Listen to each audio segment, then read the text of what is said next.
Okay, holy moly, everyone. We are getting some results right away now. I can't see a huge difference. This is the rainwater soaked seeds. And look at some of these little guys coming out. Okay. Look at this little guy here. There. So they're all starting to sprout really well. I'm impressed. I think I might have to put a fan on. They might be a little too wet. They might start rotting. And then this is our worm casting seeds. And they are also starting to pop out of here.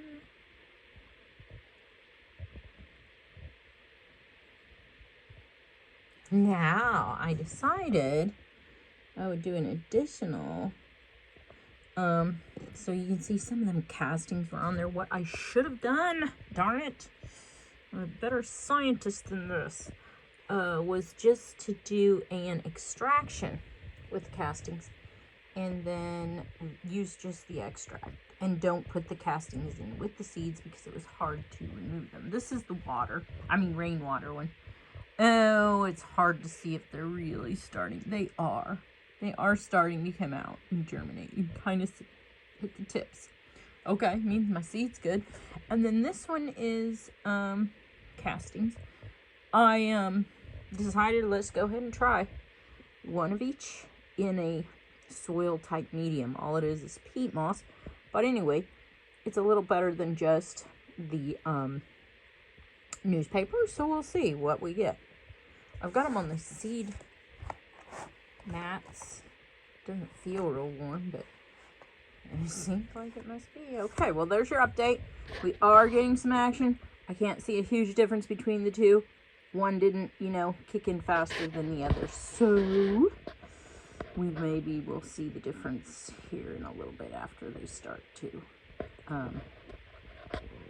grow a little longer. Stay tuned, everyone, and have a great day. Yeah, you guys, I may have totally let you down with this experiment. But here we have the rainwater seeds. And so you can kind of see the roots really growing out here. Really long. And then we also have our vermicast seeds.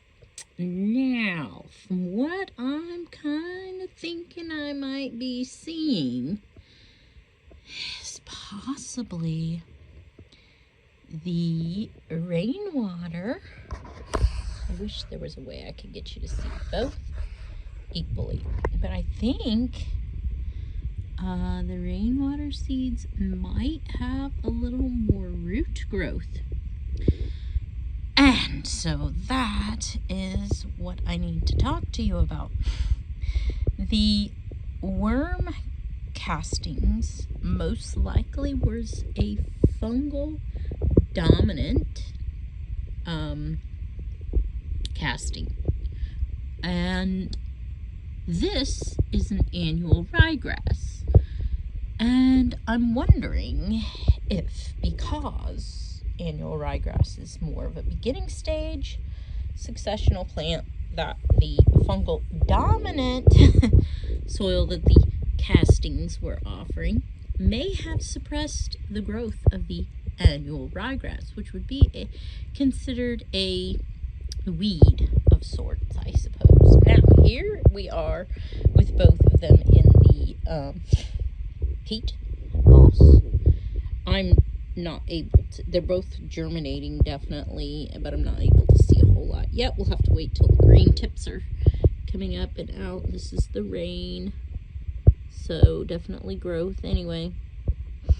So it's going to be interesting to see how this turns out, because annual ryegrass would be a beginning stage successional stage plant, which may need a more bacterial dominant soil. And therefore, we've made a amendment or fertilizer or whatever that actually does not favor the beginning successional ryegrass seeds. Annual ryegrass, not perennial. This is annual rye. So something to think about. Now I'm going to go ahead and do another experiment with the rye, and I'm going to use my mealworm frass, which is a bacterial dominant. It seems to be just bacterial dominant when I made the extract the last time, and I looked at it under the microscope. So I believe I've looked at these castings under the microscope, but have not done any fungal to bacterial ratios. But I thought that was interesting. I really do think that right now at this stage, these little ryegrass, just with the rainwater, maybe growing a little bit more. It's close. It's a close tie, but just an overall visual. I mean, do you see as many long roots coming out of these as these? I don't feel like it. So there's would be 48 hours now, which was just amazing that these things germinate and sprouted so fast. So, okay, stay tuned, you guys. This is really something. If this fungal dominant has managed to suppress an early stage rye, that is exactly what this schooling is all about. And now we're going to have to do way more experiments with our castings and be able to use them in different environments for different purposes. So this is really starting to get good. Everybody have a wonderful day. Rock on.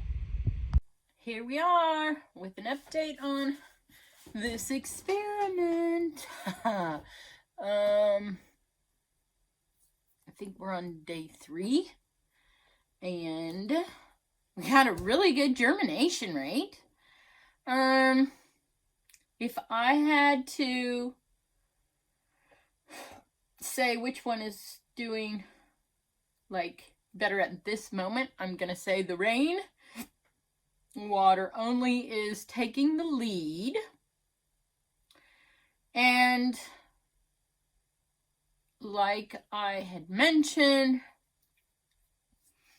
in my update from last night, I believe it's due to the fungal dominance of the castings.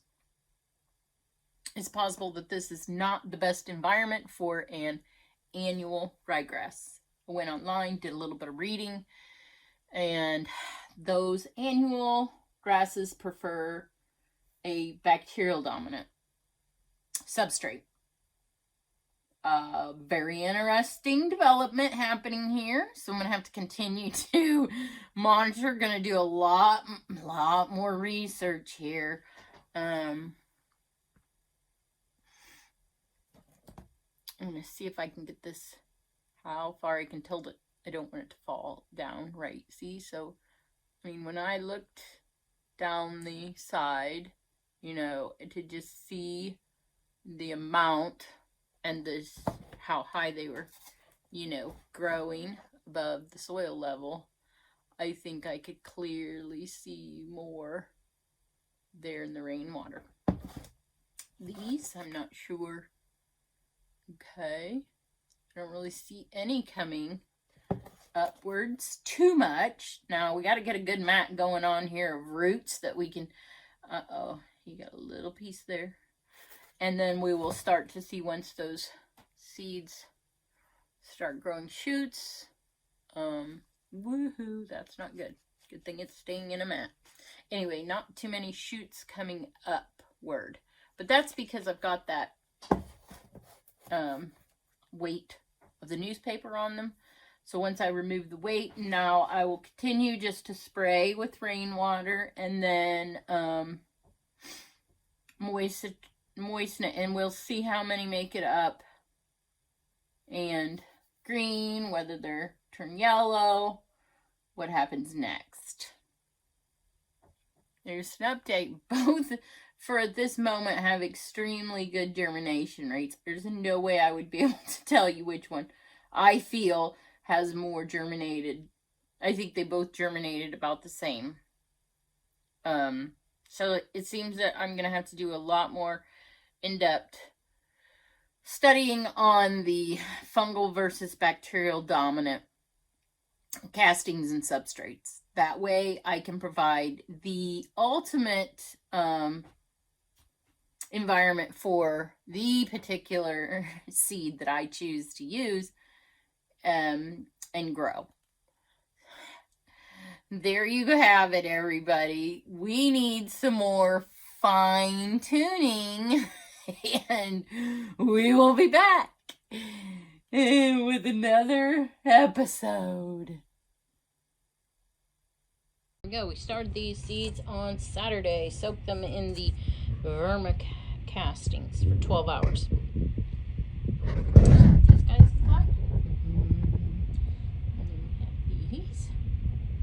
look. One sticking tall there. Dense. What's it between the two? With these, it's not terribly different, but they seem to have more of them that are growing taller. And this one. Now, this, I hope that it wasn't something that I had done. But there's this one, and on this side, they may have dried out and didn't get enough water, and then it goes better on this side. I'm trying to go, some of them there at the light, and then I'll switch, and the other ones go to the light. Now, these are, I think, a little more advanced than these, because these just went outside today, but also I feel like they probably should have been a little bit more advanced than this, but I guess that soil medium, whatever, slowed them down maybe. I don't know. Anyway, so you can see the one on the right, both are from the rain-soaked seeds, and then here on the left is from the Vermicasting soak seeds. I feel like there had to have been something that went wrong here. But otherwise, I feel like the casting has overtaken the development of the rainwater seeds in fullness, maybe. There's a lot more with the greeny tops than on this side, but so hard to say, because I mean, I should have watered them identically, but I didn't. Like, each one should have got maybe 3 cups of water each watering. Oh, I was trying to mist them to keep the roots from drying out, but I probably made a mistake. Obviously, one of them has more light than the other, but it is what it is. Probably shouldn't have done the experiment in the wintertime and done it when it was warmer, so that they could all be outside and be covered properly. Well, at first I was just using some lids, and that wasn't the greatest thing because it was smushing them down. So then I got this, but then you can see it's got a gap on this side and a gap on that side. So with the fan on running, I think maybe somebody got a little more dried out than another, so I cannot guarantee then it wasn't my fault. But if you guys do this experiment, I think you would be surprised that you will notice a pretty good difference in the whole thing. These were behind, and now they're actually growing again. Obviously, I should not have written on the pan, because I could give one more love than the other if I knew which it was. So it is maybe biased. Not that I did give one more love than the other. But that is a no-no during a scientific investigation. You do not want to know those things, so you can not, give one more love than the other. That is obvious, I guess, something in science. They say that you can create different types of growth due to the vibration that you give the plants. So I'll give some more updates here in the future when I'm maybe every 3 days or something. I'm going to just put all these back to back to back so you can see and watch the changes in the development as we go.